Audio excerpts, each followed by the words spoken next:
Hello, ladies and gentlemen. Welcome to the Facing the Gates podcast. I'm Bailey. I'm Michael. And I'm David. And last week, it wasn't even last week. Last week for you guys, we talked about origins of the universe, and we had quite an interesting discussion on multiverse, simulation theory, a bunch of other stuff. String theory, theistic evolution, and intelligent design. David remembered. I didn't. It was 3 weeks ago for us, so I'm sorry. Yeah. So this week we're going to be talking about the paranormal and how, basically, what may or may not be the implications of the supernatural and paranormal. But before we do that, David promised that he would give us the cliff notes of simulation theory because he said it goes back a little further than we thought, and Michael went on his nice little rant about it, which was very entertaining. Yeah. And to set the record straight, I'm not hating on anyone who believes in simulation theory, but just to say there's a God. If you believe there's simulation, someone's got to start a simulation. Right. At least agree on there's a higher power with simulation theory. A God of sorts. And I mean, and as Boo was saying, it kind of starts with the kind of dream theory, the kind of that What there's is dream theory? I'm a butcher's name, but Zhuangzi, Chinese philosopher from 4th century BC, he basically phrased this problem as the well-known butterfly dream. And basically, once he dreamt he was a butterfly flitting and fluttering around, happy with himself and doing as he pleased. He didn't know he was himself. Suddenly he woke up and there he was, solid and unmistakable. But he didn't know if he was himself, who he dreamt he was a butterfly, or a butterfly dreaming he was himself. So that's where we get that expression from that I always refer to. I didn't even know that's where it was from. Yeah, the transformation of things is what it's called. And okay. That's kind of one of the starting points. Descartes, one of the first Western philosophers, also kind of states there's no indications that we have for indicating when we are like awake and or kind of asleep or dreaming. Mm-hmm. And the kind of idea is, what if this is merely a dream? Yeah. So it's not necessarily simulation, but it is what happened if what we are witnessing is not the exact fullest reality. Extent of reality.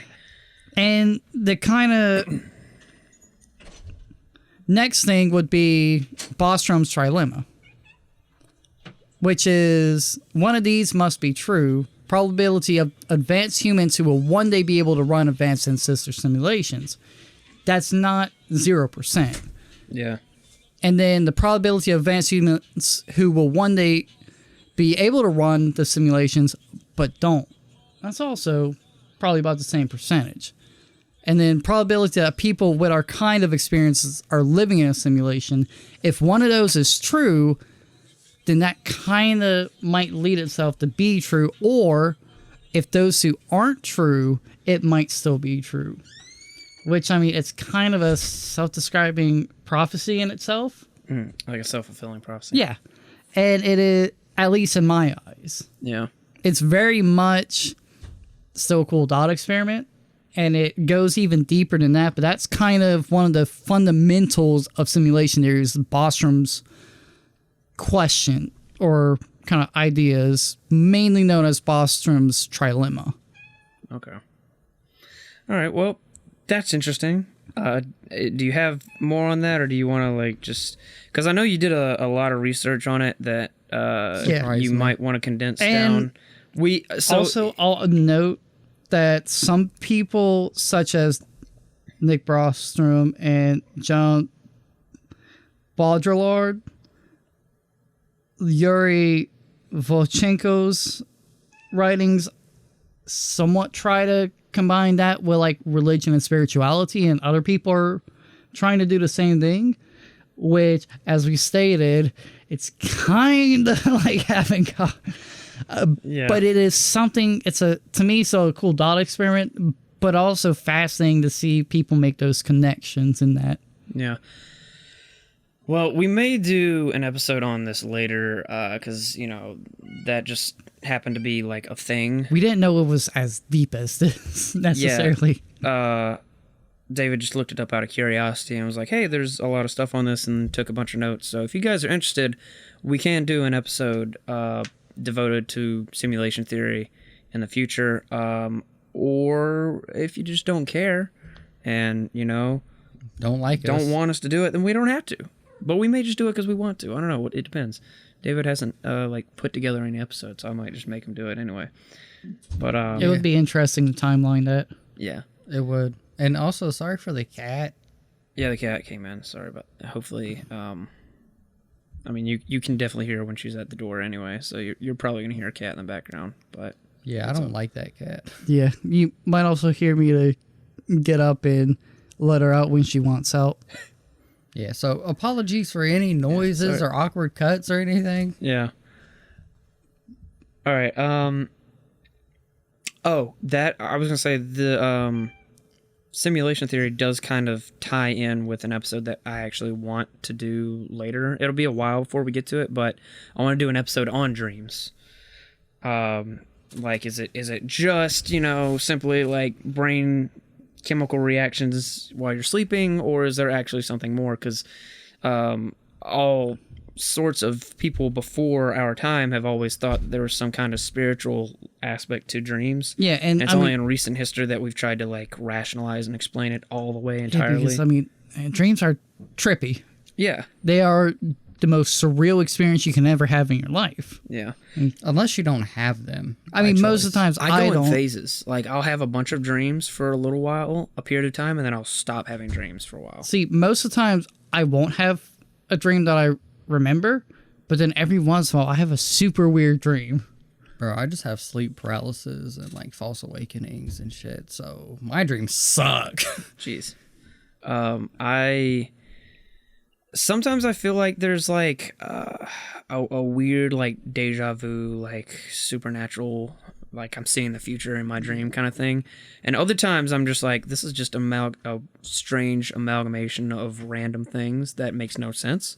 But so sometimes I can see like both sides of the situation. But before we wax too poetically on this, and jerk each other off, let's get to our topic for today. Yeah, because that'll be fun for later. Yeah, so we'll real quick, David, can you get her for she ruins this podcast? We're gonna cut real quick. I'll be back. Sorry, the cat's out now. The cat's out of the bag. Cat's out of the room. Okay. Anyway, I'm sorry. This episode's terrible. We're gonna talk about ghosts. That's what we're talking about in this episode. So I guess. As you guys know, I am a paranormal investigator / was. It's complicated.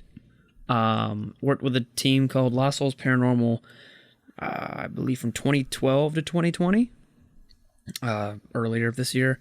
Actually last year by the time this goes out. Oops. Anyway, I just wanted to ask you guys, just before we get into it, do you believe in the paranormal, and why or why not? Bro, I used to work in a haunted hotel. Like, I've never lived in a house that wasn't at least a little haunted. Someone blew their head off in this room. And there's weird things that happen. Growing up, we used to have, like, pictures and stuff just be sitting on the ground, not broken or anything. And if they had fallen, they would have broke. Yeah. Well, footsteps, tickling your feet. Feeling someone sit down on a couch when it's just you in the room, like, I guess shit was kind of normal. Basically, yes. Yes. And to kind of go a little deeper on what Mike was talking about with the pictures falling off, our mom actually told us, like, when one of our, I think, great-grandparents died, his picture fell down. Wow. And not too long after she got the call that he died. Wow. That's nuts. Or when our granddad died. And the night he died. So in my eyes, he was already dead. And like, I see this woman who looks kind of like my sister just walking out of where we live. And I go back to my mom's room, which is on the opposite side of the house, and you'd have to walk in front of my room to go to the front door. Mm-hmm. And my sister's sitting right there. And my mom goes, hey, you need to go see your granddad before he dies. It's like, what the fuck? Yeah, she told him, our dad, basically everyone, including our grandma, who was, I mean, I lived with her, so she was busy taking care of him while I was sleeping, then I would take care of him. But yeah, Michael was spooked as shit. Yeah, or I would say. Every time he had 3 strokes.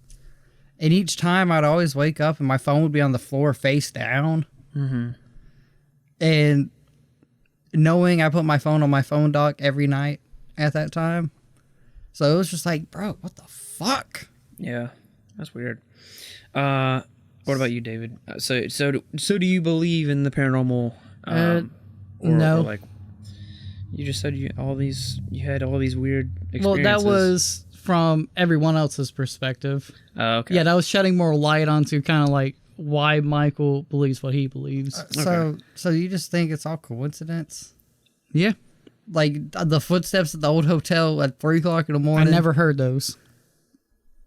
Okay, so yeah, I worked night shift at a creepy ass hotel, and I never heard anything besides like the metal when it goes from cold to warm, just expanding. They used to throw shit at me in the basement. Yeah, and I never had any of that happen, surprisingly. So before we started recording this episode, I showed you guys some evidence that we've gotten on the Lost Souls Paranormal channel, which I'll leave a link in the description or the show notes for you guys to check out. You can go check out our YouTube channel and see that basically you can look at our evidence and you can see the same videos that I showed them. So how would you, if you say that, the paranormal doesn't exist at all, how would you explain the pieces of evidence that we caught? Like which exact ones? Any of them. You pick one. Yeah. If you're paying attention. Here's the hardest one would be that light because it's such a random occurrence. But to me, like the orbs and stuff could be, because as you said, it's hard to differentiate between dust and those. Well, the difference between dust and orbs, dust just kind of floats down. Yeah. Orbs have an intention. They kind of like can go down and then go back up, and they'll just have like a mind of their own, kind of. And I'm not super informed on orbs, but I guess basically the idea behind them is it's just energy. Yeah. It's not really like a disembodied spirit or anything. I don't think. I think it's just a form of energy. It's kind of weird. I don't know why it manifests in that way, but... Well, I mean, in your eyes, if there's a spirit, there has to be some energy behind it, so it makes sense. Yeah. Energy can neither be created nor destroyed. Right.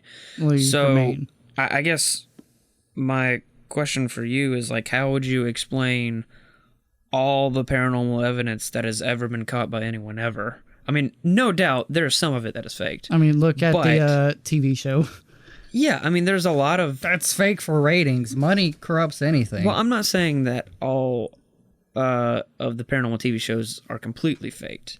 But there is probably... But that big one was definitely faked. There are probably a few of them that, fake things more often than we might. Did you ever see the cartoon... Real quick, did you ever see the Cartoon Network ghost show? No. Oh, that show was fake as hell. Yeah, it was garbage. But they were paying kids to be actors, okay? It's live when Cartoon Network was in a whole live action deal. Oh. You remember that. It was garbage. And some kid cut their finger off in the survival one. Okay. So how would you explain the paranormal? Yeah, David. To me, it just, since like, for example, watching those, I didn't really see anything in like the footsteps. Mm-hmm. Because like because what y'all have to do is like boost the gain up a lot. Mm-hmm. I've had like similar things boosting up gain on like LFOs and synths and stuff like that, where it has that stepping kind of motion, that same kind of pattern, same kind of noise floor. Yeah, but I heard it with my own ears. Yeah. That just happened to also catch on camera. That's also one thing for me. I would have to experience it myself to also believe it. So you calling all of us liars? So you're an ultimate skeptic. Well, here's the thing. We're also very skeptical and try and debunk things. Yeah. That's why, like, with the Yeah. light thing, we went That's outside. about the only I can't, unless there's like some asshole with like his own custom floodlight. Yeah, and I mean, like, the other thing is, like, you can actually talk to the members. I mean, like, with the footsteps thing, like, on the staircase, when they thought it was me coming up the stairs, They checked. Glenn was standing at the top of the stairs when it happened, and he was like, Yeah. that's not Bailey because he's not coming up the stairs. It sounded like it started coming up and then stopped, and you can hear the difference between my footsteps and the whatever footsteps that we caught.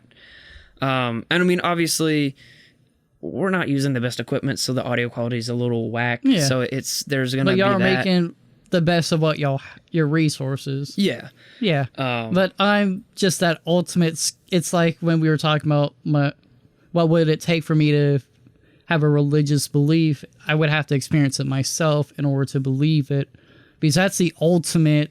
So in you our wouldn't take eyes, like the other truth. people's experiences and say like, okay, I can believe because you had that experience, and I believe you're being honest about it. Yeah, because Would you just say they're lying, or would you? no, because to me they're being honest in their own perceptions of how everything is, how they see the world, and all that. You're just calling them a liar in a roundabout way. No, because it's not necessarily lying; it's how it's perceived. Well, you would have to question like, Yeah. did that really happen, or do you just think that happened? Yeah. I mean, what I think about that myself, but I would also respect their beliefs and understand this is how they view it. So I could ask them certain questions, but I'm not going to just flat out tell them they're lying, Right. because I respect people more than that. All right. Well, I think like But in your head, you're going, I think in my mind, the burden of proof for you to disprove all of the paranormal evidence and say that it doesn't exist, because it's one thing to say, I believe the paranormal exists, and then have evidence for that and Yeah. justify that belief. But if you have evidence, if you think the paranormal doesn't exist, then you have to disprove all that evidence Yeah. and then prove your case. It's So that's like a really big burden of proof when there's it's- all this evidence. It's just like proving God isn't real, yeah, I mean or that evolution is the ultimate way. yeah. It's the hardest stance to take, but to me, from what I've experienced, it's how just where I've laid, and from my experience, it's just kind of how I've been set up. Now, if I have some kind of experience or anything, that I will definitely change my mind and reconsider just about everything. But until that happens, it just kind of, I respect other people's perceptions and what they believe, but it just hasn't hit me to that level yet. When we get the team back together, I'll bring you with us. question. Yeah. And this is, And we haven't gotten to the core of the episode. This Yeah. is just a roundabout discussion. I was just curious. Go ahead. speaking of disproven evidence, what would you say? Because at the old hotel, we didn't have a whole bunch of guests, so we got to know our guests very well. We had Right. several groups of paranormal investigators come through, probably 10 or 15. A lot of them. And they would always ask to walk the halls first. And they'd always stop in front of the same two rooms. That's nuts. And one was formerly two separate rooms and turned to a suite, and the other was a single room. Mm-hmm. And they would always rent the same two rooms. And some weird shit happens in those rooms. One was, since the hotel's no longer open, I can say it, 207. And then, I think it was 211. 207 was right near the elevator, wasn't it? Or was that 209? 209 was behind. 207 was one door down Yep. from the elevator. Because I remember it was like 211 that was, you like take a left and you're right there. No, 211 was... This is probably not interesting conversation. But the rooms were... 207 is the right number. I can't remember what number was across, but those room numbers had been changed 32 times since the hotel had opened. All records of those room numbers are totally fucking different. I mean, the hotel is from the late 1800s, so they've been changed through hands and whatnot a lot. What would you say about people who go and get, and with no equipment, before they bring the equipment in, go, I feel something here. I want one of these two rooms. And before you answer that, I'll add, because when a lot of the times, say one of the members when we're on investigation, one of the members will be watching the camera, and we'll notice that there's an orb going in a certain direction, and then all of a sudden, the person on camera will look in that direction, and will, usually we don't say anything about it, but a lot of times we'll be like, hey guys, you got a lot of we'll get on the walkies and we'll be like, hey, you got a lot of orb activity, and every time there's an orb, you look in the direction that it travels. So I mean, like, you can't see orbs with your eyes. Yeah. You can only see that on camera. So that kind of stuff there's that kind of sixth sense. Yeah. So that's kind of the same idea. But they would pick all the groups pick the same two rooms to stay in. Yeah, I can't really say much about that, but I did find some websites that actually list those two room numbers for the current business. And I also had underage kids trying to get into those rooms so they can do a seance. They tried to rent them from me. Oh, good. Oh. By the way, my paranormal team never That's actually how I found about. I wrote down those two rooms because those kids were like, yeah, we're just trying to do a seance. Yeah, by the way, my paranormal team never did seances or used a Ouija boards or any weird witchcraft shit like that. We just used like actual. It was just kids trying to be edgy. They didn't try to do anything like y'all were doing. I just leave a marker in the room. It'd come back and Ghost is drawing like a, fuck you guys, leave us alone. All right, so I believe the paranormal can be kind of, in a sense, empirical proof, at the very least, that the supernatural exists, and at the most, that God exists. So I have created my own custom philosophical argument for God's existence from the paranormal. And I'm going to give you guys that. I'm going to give you the points, and then I'm going to defend each point, and then we can discuss and see what you think. But before I get into that, I want to preface that, to my knowledge, no one else has proposed this, at least in this form. I'm just going to call it the argument from supernatural evidence for funsies. It uses both personal experience and empirical evidence to make its case. It's obviously controversial because there are many skeptics to the paranormal, but if you agree with the premises, the conclusion naturally follows. So, premise 1, the paranormal exists and is not a natural phenomenon. Premise 2, demons or evil spirits are included in the paranormal. Premise 3, evil cannot exist without good. And conclusion, therefore, a good God exists. So, that might be kind of all over the place. So I'm just going to defend each of those points. So for the first premise, the paranormal exists and is not a natural phenomenon. I was a paranormal investigator, so I have evidence on the YouTube channel. We don't have a ton on the YouTube channel. We have a good bit on our Facebook page, but we're really bad about putting that evidence out, unfortunately. I was not completely at fault for that because I'm not entirely in charge of the group, but anyway, we do have some stuff out there that you can check out. And just by a simple Google search, you can see that there are hundreds of locations in the United States alone that are reported to be haunted. And this number can easily grow to the thousands if you include other locations throughout the world. On top of this, some locations have even been declared haunted by various states, such as the Ackley home in New York. Now, I've also heard that there are at least 2 locations in the United States that have been declared haunted by the United States government. Unfortunately, I've not been able to verify that. I even reached out to one of the other members of the paranormal team to do some research, who's good at researching, and come to find out, that's not public information or easily found. I hope one is Charleston. I think I know one of them. I just don't want to say like, oh, it's this one, because I don't know that it is. I would bet prisons that I think the Exorcist home was one of them. but I'm not. I could see that. But like I said, I couldn't verify it, so I didn't want to say that it was. But at the very least, the government has been involved in saying like this place is haunted.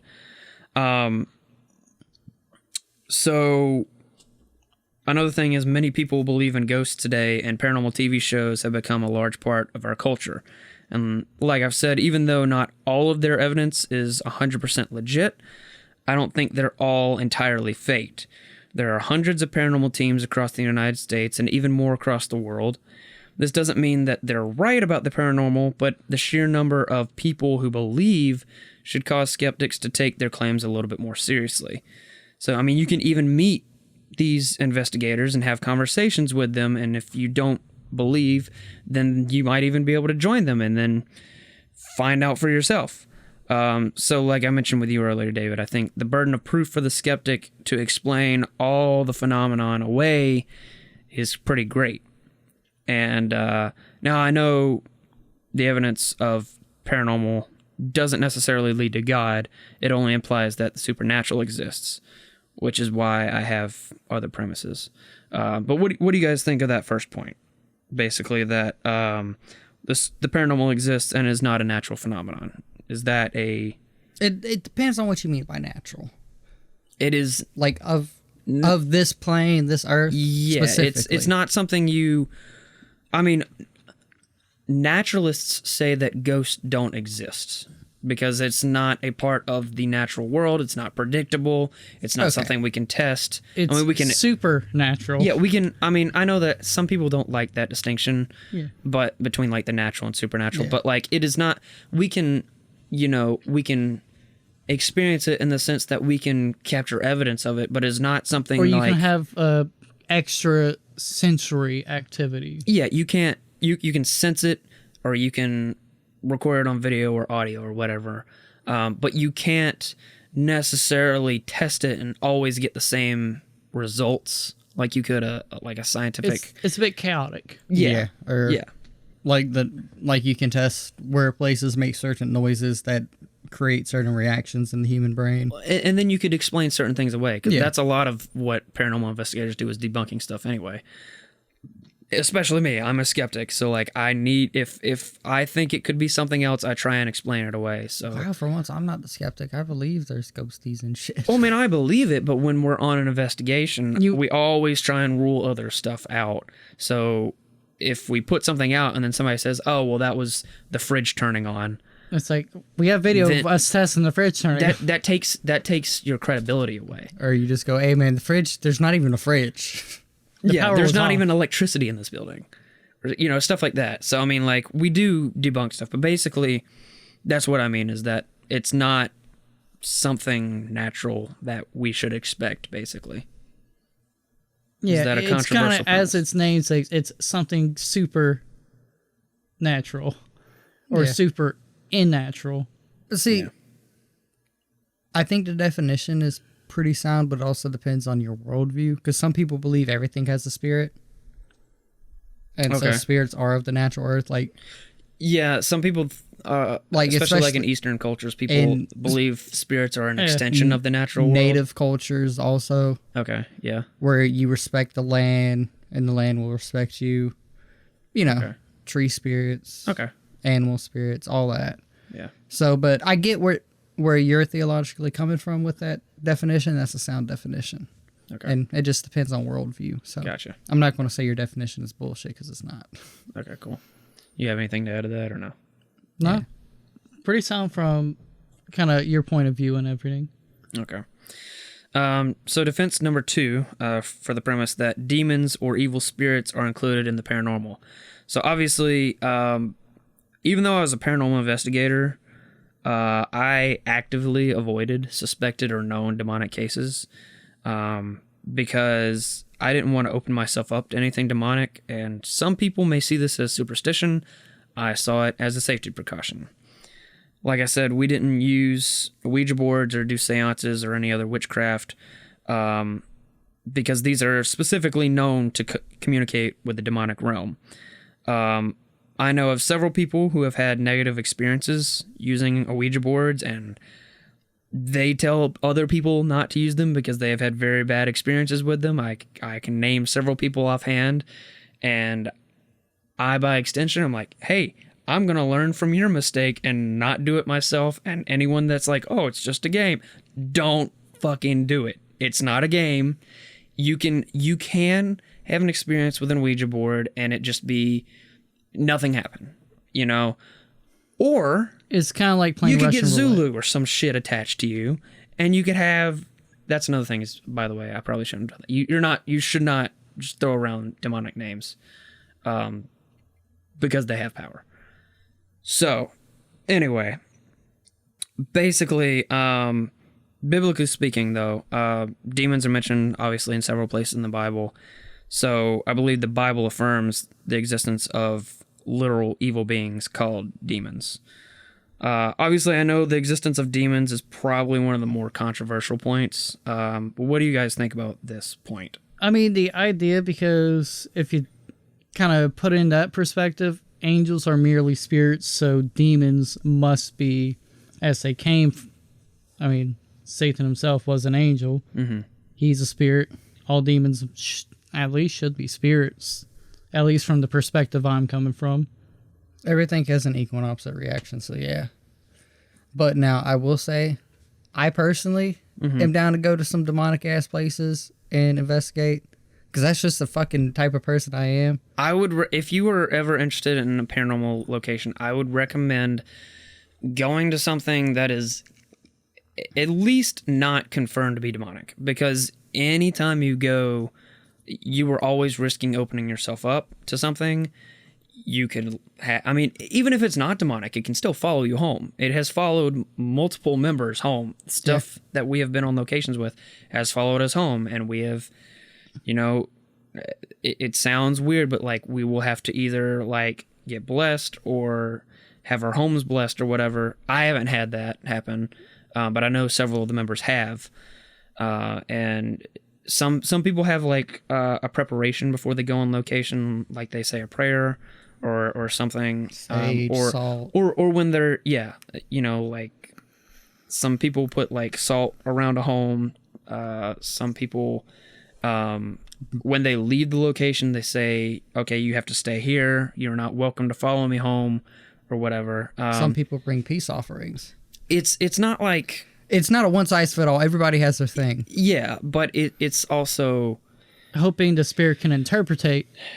Well, yeah. what they're saying. See- I butchered that. But I mean, some of interpret. it does seem a little like superstitious. I understand where it comes to from, but tie into that, I do believe two things: spirits can follow you, and there can be an earthly action that causes them to leave, like someone dying or someone leaving the household. I think with the paranormal, there is just a whole other realm that we are not even able to That the see. rules and laws just are. It's like a abstract to parallel us. world. Like there's a, I don't want to say a theory, but there's an idea in the paranormal community that there are such things called portals, and it's literally just, this is a vacuum of energy in a certain place. A lot of times, like mirrors or windows are referred to as portals, and these are places where obviously beings can travel in and out of the natural world, if you will, and they can just disappear. Who knows where they go, but they come back, and obviously that's how we get evidence of them. Kind of like a grand spirit exchange. One goes in, one comes out.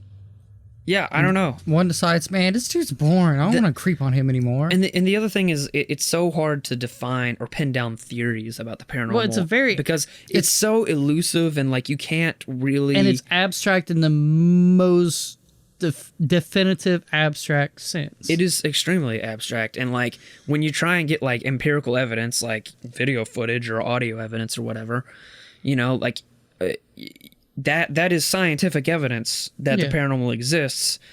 But You can only, even in the some best case, you might get like a little bit of evidence for spending possibly even days. yeah, well, I mean, And it you just- could get all this empirical evidence, and then you have somebody like David that's like, I don't believe it. And yeah, it's the burden of proof on both sides is heavy, but for y'all getting evidence, it's a little less so, but it's still such an abstract thought. See, I would love to take you to some historical places that I've always wanted to visit. Mm-hmm. Because I think a Charleston trip would be cool. Because Charleston, Gettysburg. I've gone to the Auschwitz. Charleston Hotel, done the tour there. ever been down like the old colonial like trade I don't roads think I have. downtown? I don't think I have. There's certainly fingerprints from like slaves and stuff Jeez. building the bricks. Wow.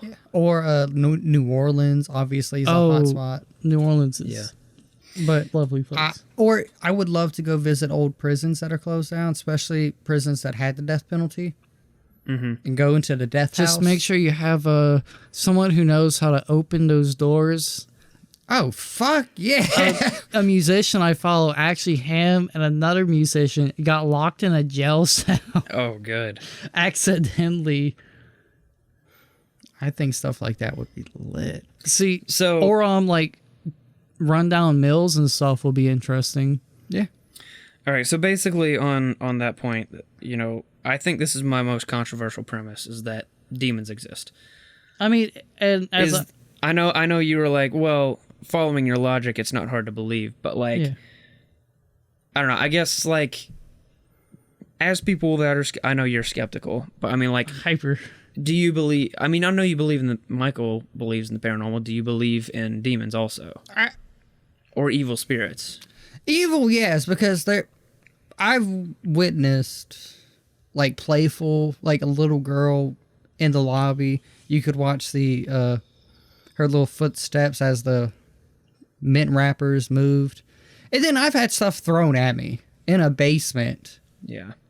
And there's no fucking body else in the basement.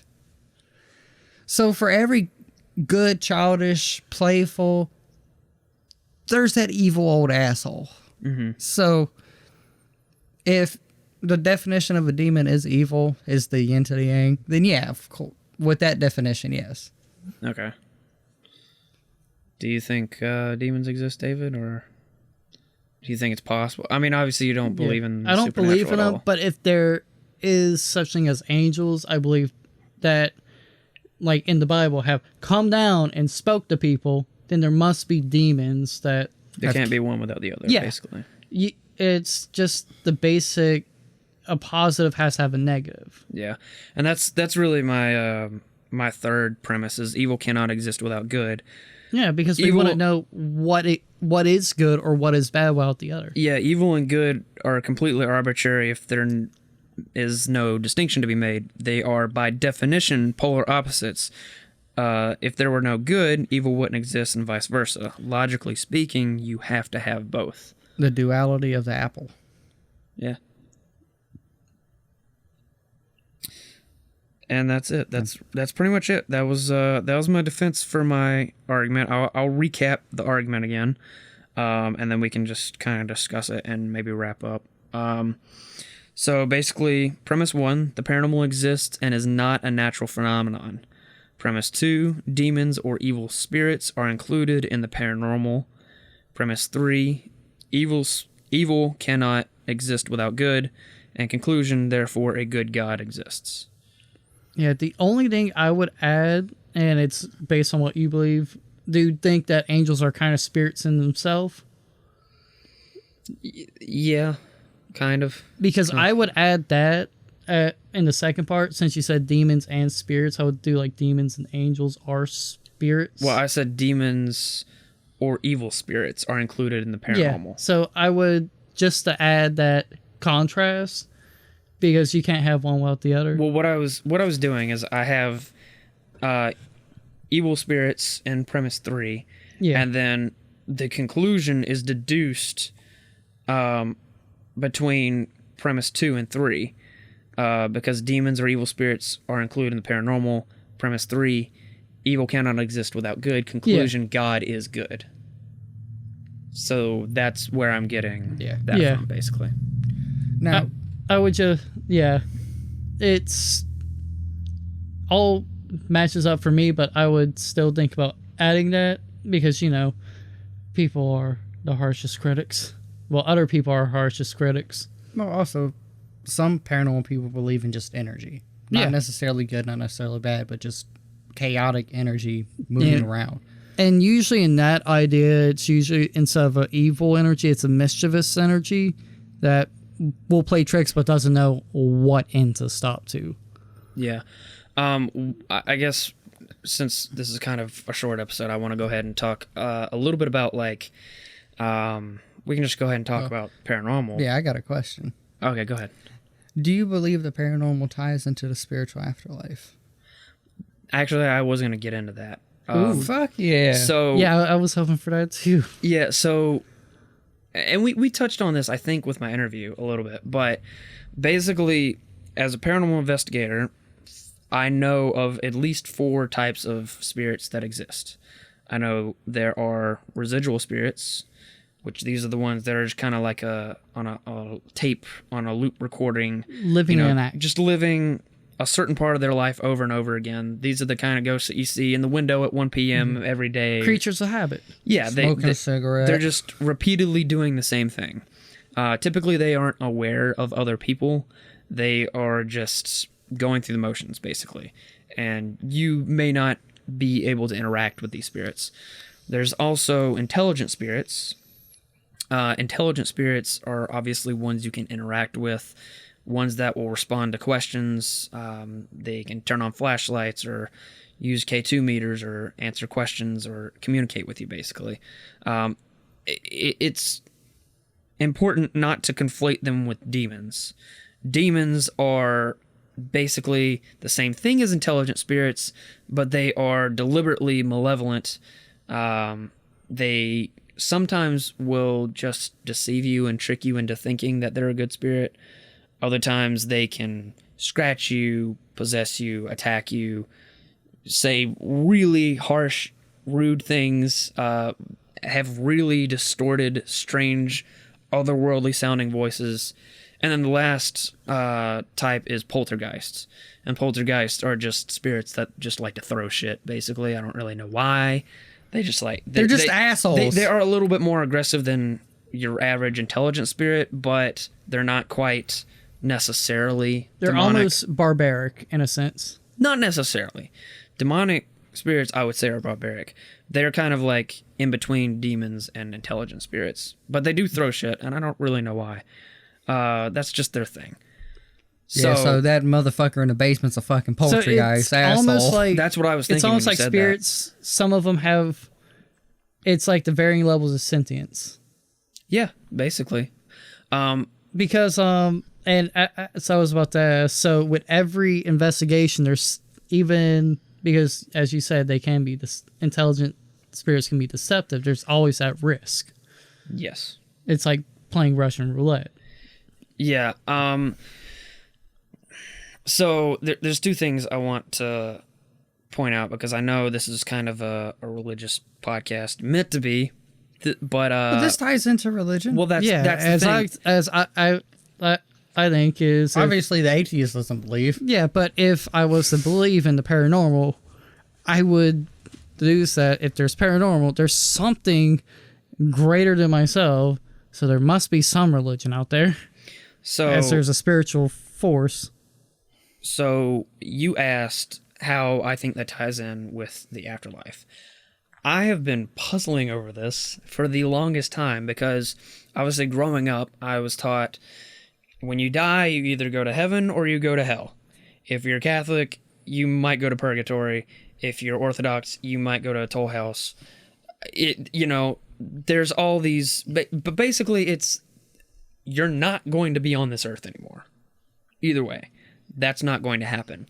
Now, I mean, you have different perceptions on this based on other world religions. So I don't think the whole idea of the supernatural existing quite fits neatly into a box in Christianity. But there are a couple ideas. And I've just said, in the past when I was asked this question, I was like, look, I don't know why it happens.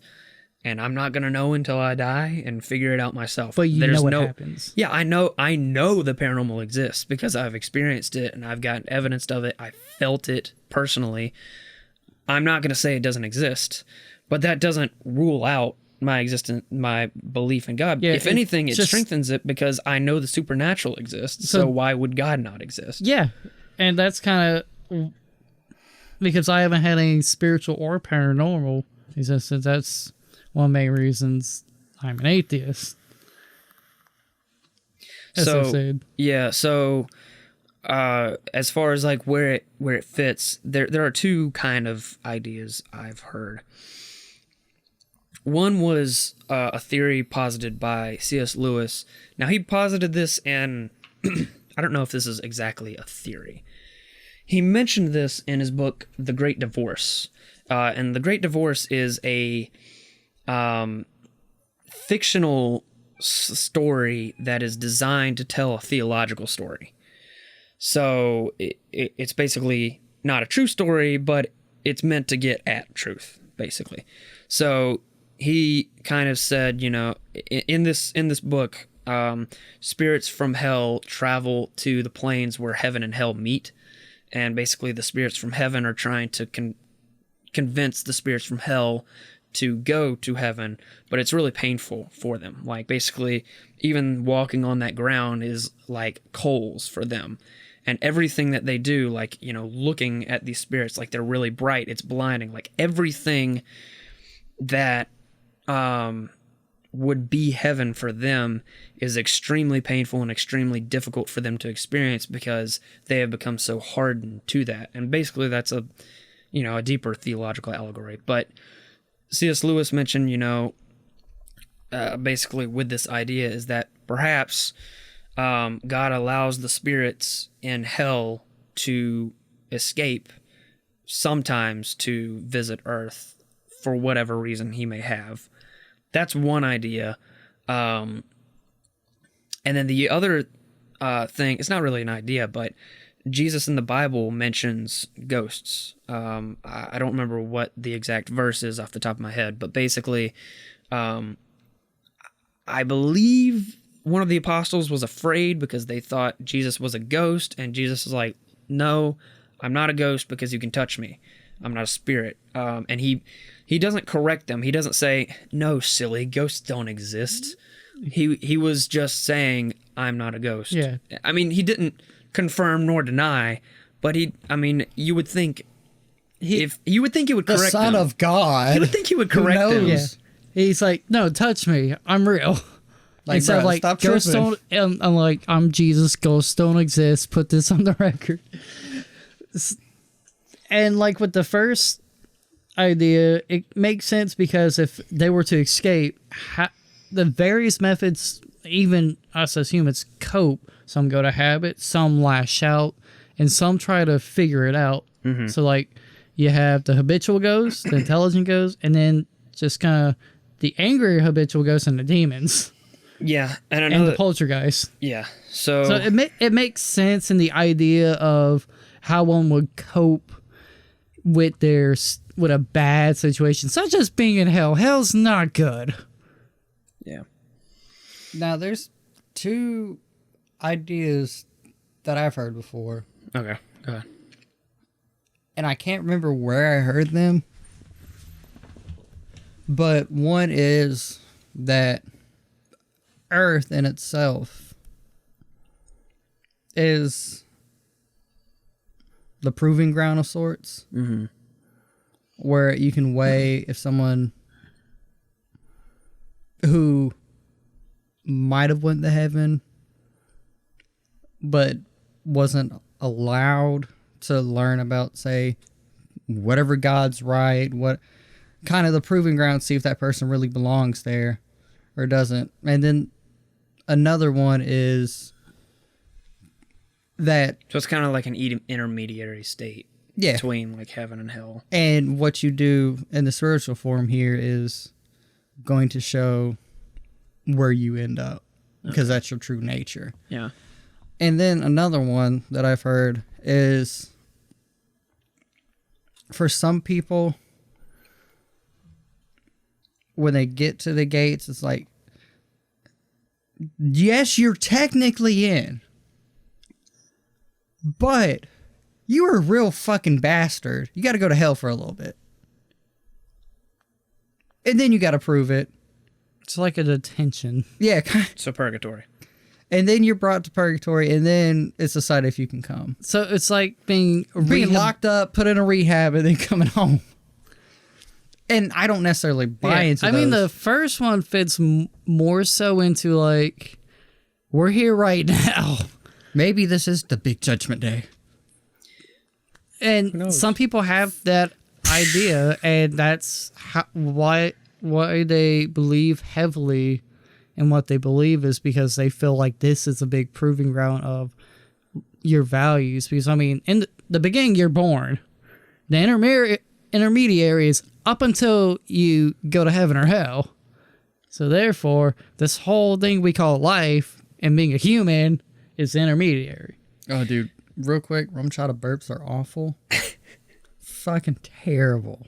So I'm sorry. Yeah, so the first one kind of fits more so in the human experience in itself in my eyes. Mm-hmm. But the second one kind of fits more in like how we view kind of people getting rehabilitated for whatever, for being in prison, drugs, where there's the possibility they slip back.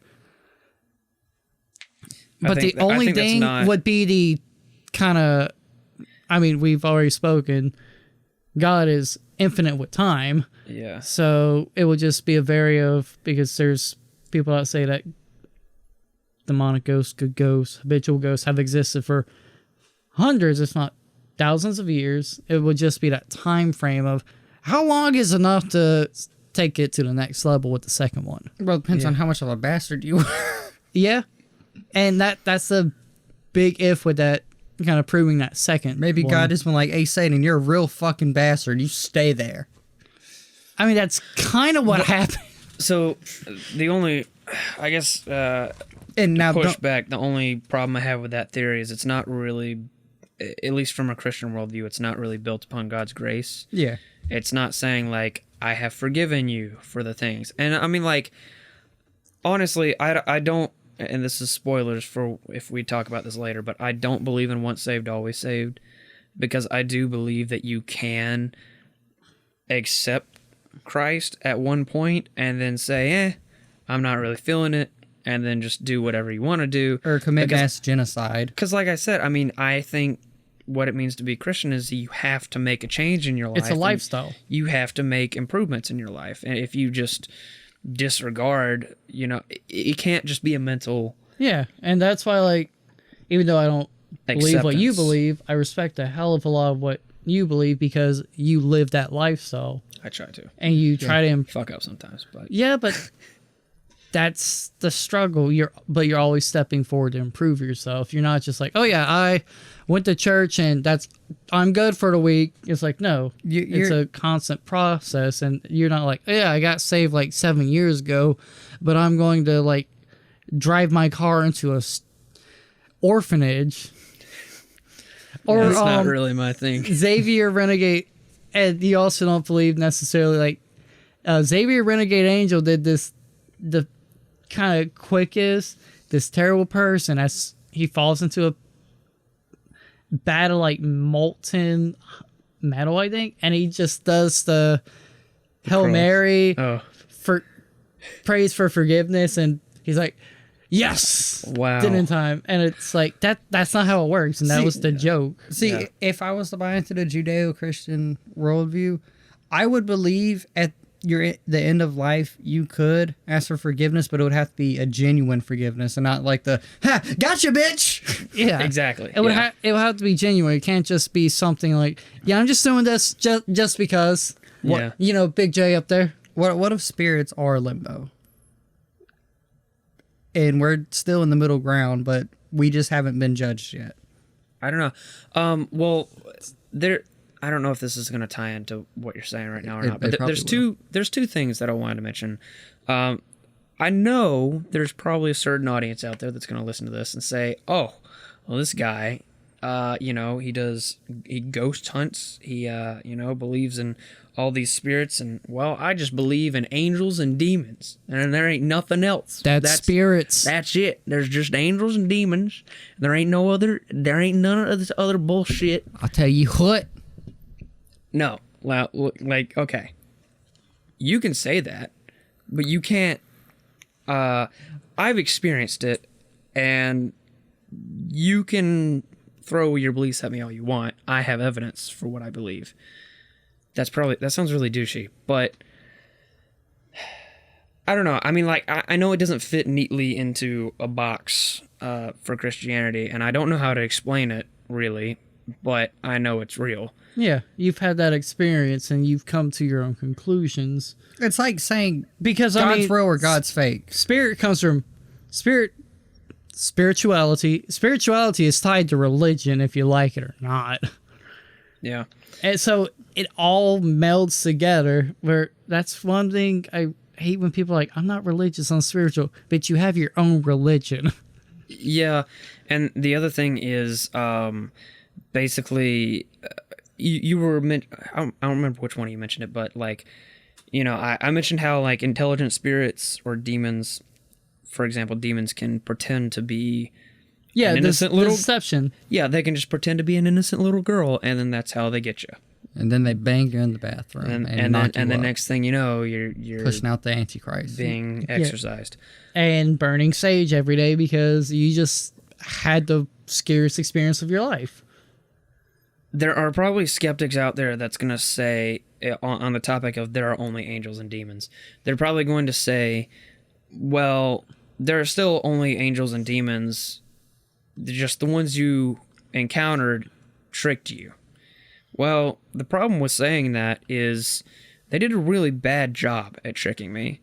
Because if I, say, go to some place and am interacting with a girl who was slated to get married and then caught on fire because her dress caught on fire and then burned alive at the top of the staircase, and I honestly believe that she just wants to communicate and that she's not trying to possess me, and that weeks, months, years go by and nothing happened, and I've been a paranormal investigator for all these years, and I've never had anything demonic happen.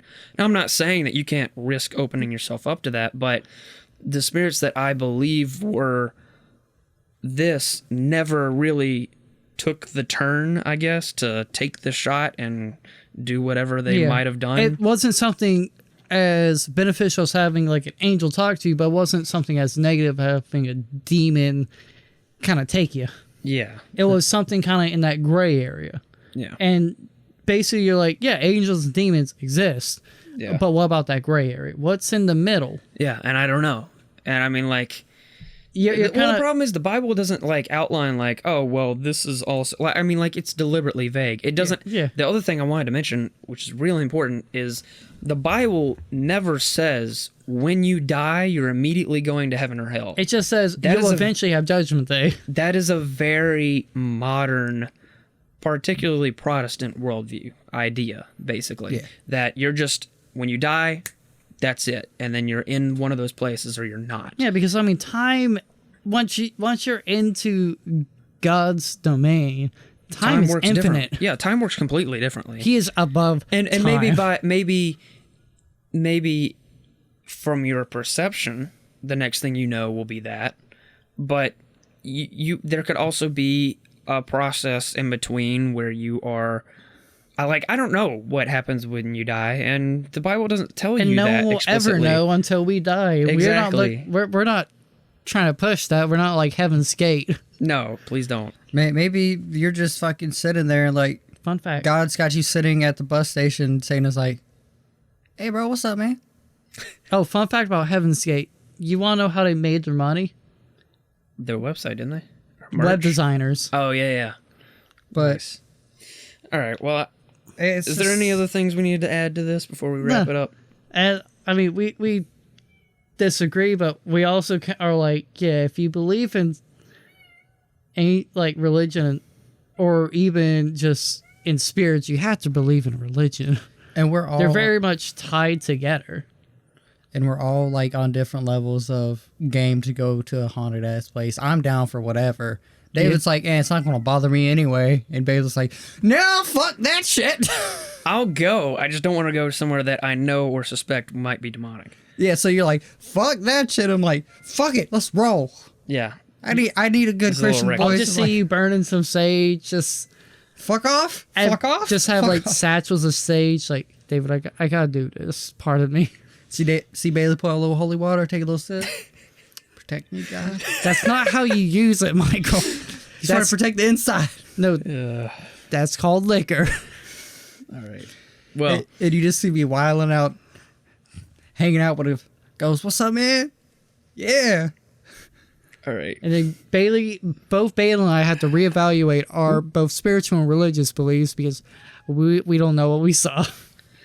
Michael hanging out with the ghosts. Anyway, I know I didn't talk a ton about actual paranormal experiences that I've had. It just dawned on me that if people wanted, we could do an episode where let's not super like religious oriented discussion, but more like, hey, let's interview Bailey about his ghost hunting stuff. Like, we could do that at one point in the future if you guys are interested in hearing something heck, like that. mainly since it'll be you and Michael, if anything happens, like you and Michael can definitely do one about that. Yeah. Since y'all both have that experience, and I was just gonna be the odd man out, just asking questions every so often. Sitting in the corner Bro, nodding. I just had the greatest idea. Well, I do that sometimes. Well, we wait for Michael to come up with his answers because he don't know. Yeah. But all right, maybe if you guys give us enough questions to ask for a Q&A, we can do a Q&A. in a haunted ass place. Oh, Fuck yeah. great. I mean, Maybe. That's a big I maybe. gotta find a location. That was the problem with the paranormal team. Yeah, I mean, we do have a we also have to have legal approval of yes. getting that. Do not go. Let me go ahead and say Don't this as be a that disclaimer. asshole. Do not go break into some haunted looking building and say, "I'm a ghost hunter." No, That's listen, how you get shot. that is how you go to jail. yeah, all right? leave that to the professional urban explorers because when I was with the paranormal team, we had to get consent from the owner of the location to go. That is why we've had such an issue thriving in the Bible Belt, because there are people that are very against that kind of thing. So, and the other thing is just there's not a lot of locations and people are biased and stuff and like a that. lot of people think just the paranormal is nothing but demons around here. Exactly, yeah. Where, as I see it, you can't have one without the other, so there has to be both good and bad. But most people, especially not thinking too much about it, will just think, "Oh, that's demon talk right there. That's witchcraft." That's witchcraft. And that's totally different field. Yeah, But yeah, I think that'd be a dope idea. that'd be a cool idea. It might have to wait till after Rona's all over. Yeah. We could travel somewhere, but yeah. so you guys keep sending us questions. Yeah. I dude, that question I got, I don't know if I've said it already, but I fucking love that shit. Yeah, send us questions. Send us do. comments and questions. You can contact us at facingthegatespod if you want us at gmail.com. Facingthegatespod at gmail.com if you want to email us. Or you can follow us on Facebook, Twitter, and Instagram, Facing the Gates. And just send us a message or tweet us. Send us your views on it. Yeah, what do you guys think? Do you think the paranormal exists? Where do you draw your boundaries as far as what that means? Or do you fall like me where I don't believe it, but if it does exist, it has to tie into something even deeper? Yeah. Diet atheism. That's you, Michael. Or diatheism. Dude, I'm the Dr. Pepper. It depends. Yeah, it depends on his day. Yeah, my dog loves Dr. Pepper. She's Alright. looking I at mean, me. I'm drinking Dr. Pepper right now. All right, well, I think that's about it for this episode. Thank you guys so much for listening or watching, depending on what platform you're on. I Or if guess. you're on YouTube just listening, that's cool too. Yeah. Have a tab of whatever you're doing. If you're coding, if you're looking at Reddit, David, browsing you're the only Facebook. person on the planet that codes. No one else codes, but There's a lot of people that code. I mean, bro, I know. it may sound vain. I listen to this shit on YouTube at work, so hey, yeah, use Firefox. I listen to it too, though. Use- So, I mean, I gotta approve it before it goes out. Use Firefox with the ad blocker and the add-on so you can turn your screen off out YouTube Plus. That's the way to go. You heard it here first.